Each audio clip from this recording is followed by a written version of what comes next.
CT scanners may have just killed the mystery of booster packs. Bungie's CEO collects classic cars while his workers collect redundancies, and the new tactical shooter that actually looks super refreshing.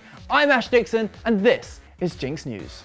You can now see what cards are inside your booster packs without ever opening them up. It's all thanks to a small CT company running a little experiment with Pokémon cards, leading to results like this. So, who's that Pokémon? Well, it's Hypno. But now you don't need to be psychic. They posted their results in the form of a rather unsuspecting YouTube video a couple of weeks back. The Pokémon TCG community soon caught wind, and man, some people are in panic mode because theoretically, yes, you could just scan your new booster packs and discover what cards are inside, but more importantly, a huge proportion of the collector's market is sealed products, and this has the potential to massively disrupt things. Now, it's worth noting that this isn't the only method to discover whether your unopened booster pack has a potential hit or not. The rarest and most expensive cards in Pokémon anyway are holo cards, and these weigh very slightly more than the others. With a decent set of scales, you can very quickly tell whether you have a hit or not. But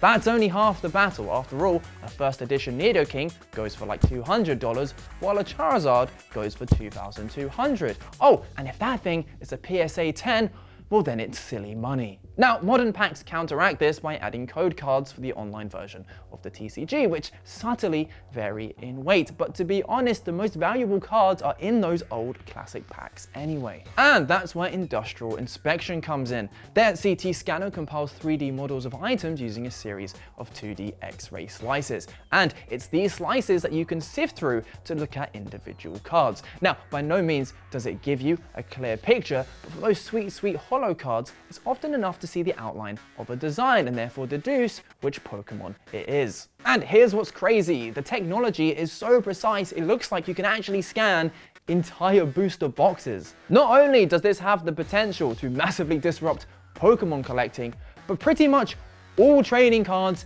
in general. They've been busy testing this stuff out, and man, it works for Yu-Gi-Oh!, One Piece, Lorcana, and even some sports cards too. Magic collectors though, you seem to be safe. Now, luckily, it's not all doom and gloom for collectors, as CT scans ain't cheap. But as there's money to be made here, Industrial Inspection have already started offering a pack scanning service, starting at $75 a pack. Now, they don't identify the cards themselves, that just buys you the CT volume file for you to sift through and play your own personal version of Who's That Pokémon. But this is clearly a controversial service. Industrial Inspection justify it by saying that this was happening already in secret by wealthy investors and bad actors, and they're simply making the technology available to the general public. And considering the insane demand that this has already generated, you can bet that other companies with CT scanners are watching from the sidelines and thinking they want a slice of the pie. And so with all of that, I'm curious what you think. Is it good that the randomness is being removed? Is it ethical to even provide this service? Let us know your thoughts down in the comments.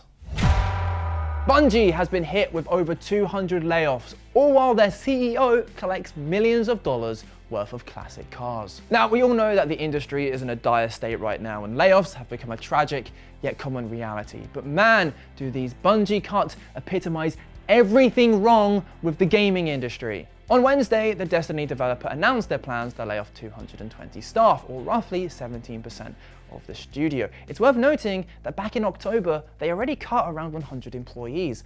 And not only that, another 155 of Bungie's workers will be moving to Sony Interactive Entertainment, while another chunk are being moved alongside one of their upcoming games to a brand new team within PlayStation Studios. That means in less than a year, Bungie has lost around 40% of its staff. How did they get here?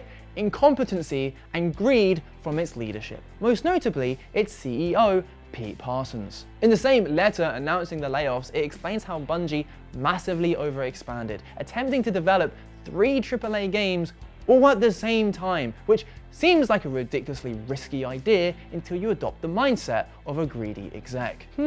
Destiny 2 has made a whole load of money, and by extension, me a load of money. Now imagine 3 games making me, the company, loads of money. In reality, Destiny 2's player base has been shaky as hell. Marathon will spawn in a massively oversaturated genre and is still a year away, and who knows what kind of state this third project is even in. And yet again, it's not Bungie's leadership that are losing their jobs. It's the workers who have been working tirelessly to keep the ship afloat.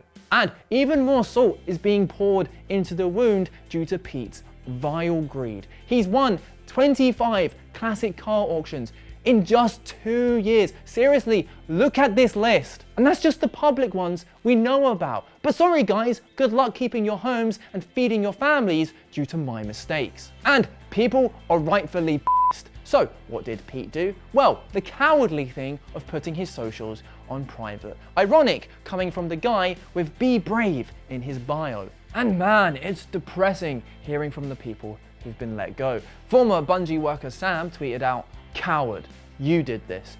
You chose this. I'm already listed as do not work with and I don't care anymore. You lied to my face, straight to it. You also invited me to come see your new cars 2 days before you laid me off. 2 days. Leave now." Meanwhile, a former producer, Lex, tweeted, "I've been impacted by the layoffs announced this morning. It's been a privilege working with everyone at Bungie for the past almost 5 years. But it's just really bad timing because my maternity leave was supposed to start next Monday and I got laid off today."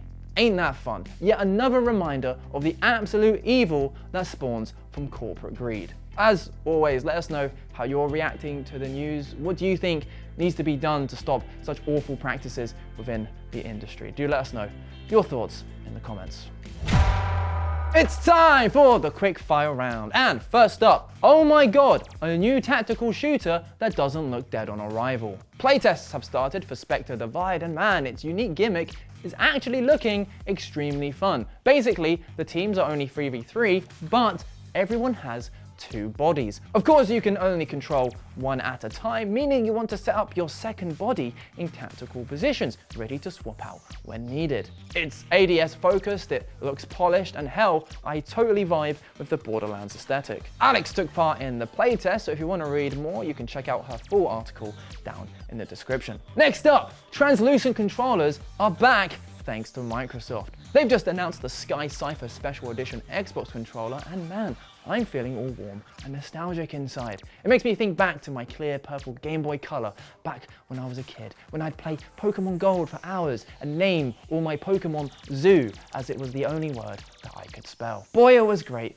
being 12. Last up, is your game mid? Well, how about some skimpy outfits to drive those summer sales? That's the strategy from the devs behind the first Ascendant, and to be honest, I'm not surprised after one of the default outfits had a tactical boobie window. But it's okay, because it's not just the women being sexualized with these summer outfits. Oh wait, never mind. And that's the show. If you're new here, thanks so much for watching. We're a new channel, so it really means a lot. And if you want to make our week, then please hit that subscribe button. Otherwise, have an awesome weekend, and we'll be back here with a new Ginx news on Monday.